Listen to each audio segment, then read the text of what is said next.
Well, hello everyone. My name is Mighty Stream. I'm brought to you by Hope Through Navigation, and this is our Hood Recovery Services. Hood is an acronym that stands for Hope Offered on Demand. Daily, I am creating content so that in 1 year's time, you will be able to have access to any topic that you want to consider, and that will be on demand. Also, you can reach me on demand at recoveryofhope21@gmail.com. And I will reach out to you and get back in touch with you, and we can have a further discussion about your recovery and where you're at. Let's get into the Just for Today in a meditation for June 1st. Let me share that screen with you. All right. June 1st, keep coming back. We don't have to be clean when we get here, but after the first meeting, we suggest that newcomers keep coming back and come back clean. You don't have to wait for an overdose or a jail sentence to get help from Narcotics Anonymous. Basic text pages 10 through 11. Very few of us arrive in a brimming with willingness. Some of us are here because we are court ordered to attend. Some have come to save our families. Some come in an effort to salvage a career teetering on the brink of ruin. It doesn't matter why we are here. It only matters that we are. We have heard it said that if we bring the body, the mind will follow. We may come to meetings with a chip on our shoulders. We may be one of those who sits in the back of the rooms with our arms folded across our chest, glaring threateningly at anyone who approaches us. Perhaps we leave before the final prayer. But if we keep coming back, we find that our minds begin to open up.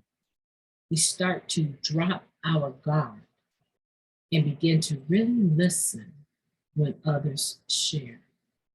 We may even hear someone talking with whom we can relate. We begin the process of change. After some time in MA, we find that more than our minds have arrived in our meeting rooms. More importantly, our hearts have arrived too. After that happens, the miracles really begin. Just for today, I'll strive to listen with an open mind to what I hear shared. Oh, wow. You know, that is a powerful just for today in a meditation. There are so many angles, so many thoughts occurred as I was going through that. You know, one of the things I thought about was how did I respond when I first came to Narcotics Anonymous? I came by way of recommendation. I knew that my life was pretty disrupted by my using. And I knew that at any point in time, if I didn't cover my tracks very well, I could lose a very important job that I had. And I had no idea. I had no idea. I had absolutely no idea after making that World Convention in 1993, arriving on a Friday, that was my 5th day clean. I had absolutely no idea that my world was going to change to the degree that it has.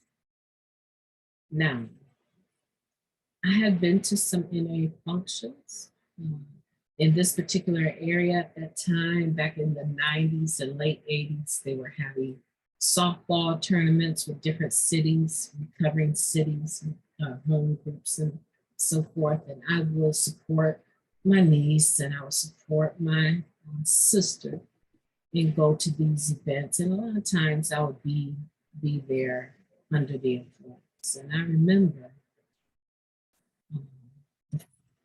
the time that my sister asked me to come to that World Convention She let me know that the room was free. She would be with her sponsor, and she wanted me to come clean.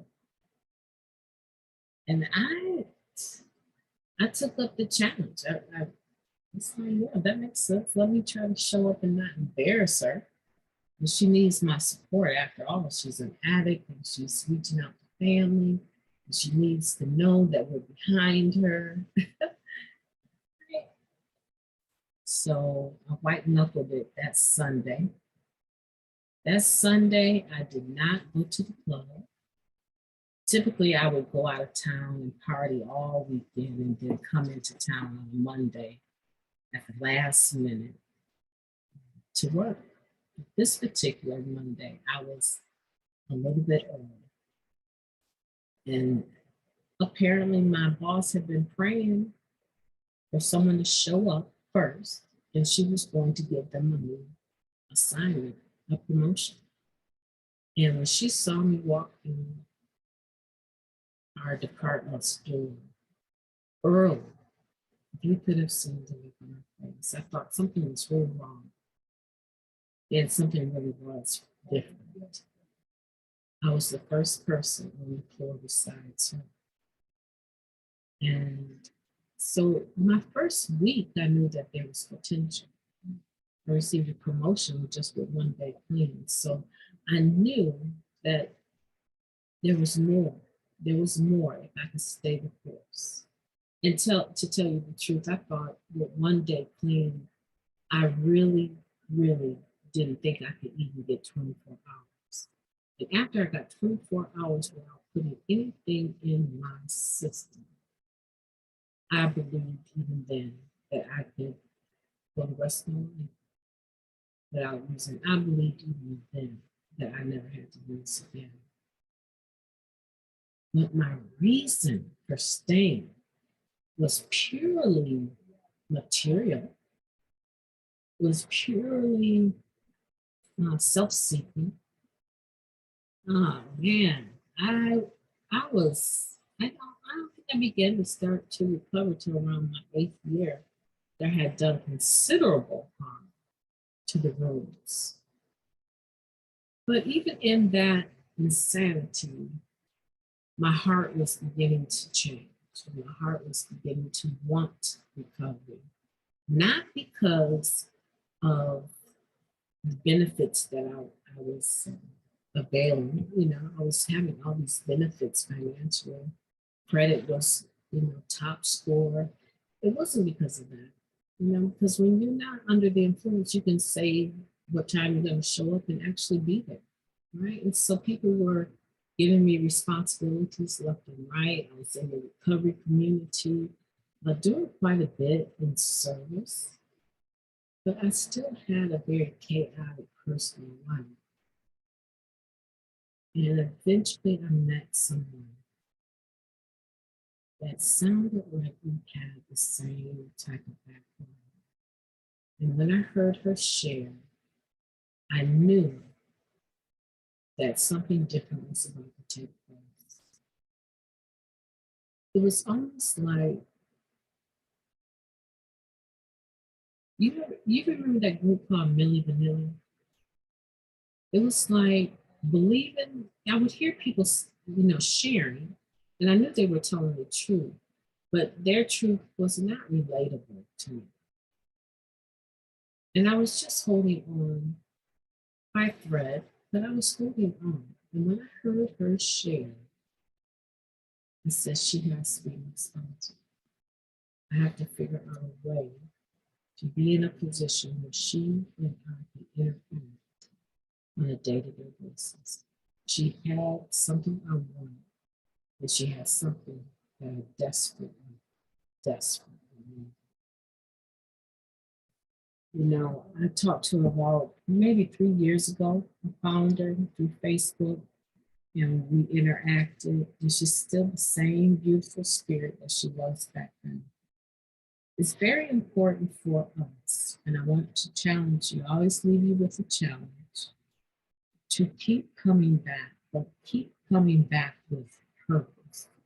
Now, it doesn't matter what you come here for, But I reassure you, if you keep coming back, you will eventually stay here for your soul. And that's where we want to be. My name is Mighty Stream, and I've enjoyed talking to you today. June 1st, the beginning, of summer is here. And I hope you have a beautiful, beautiful summer. Talk to you tomorrow.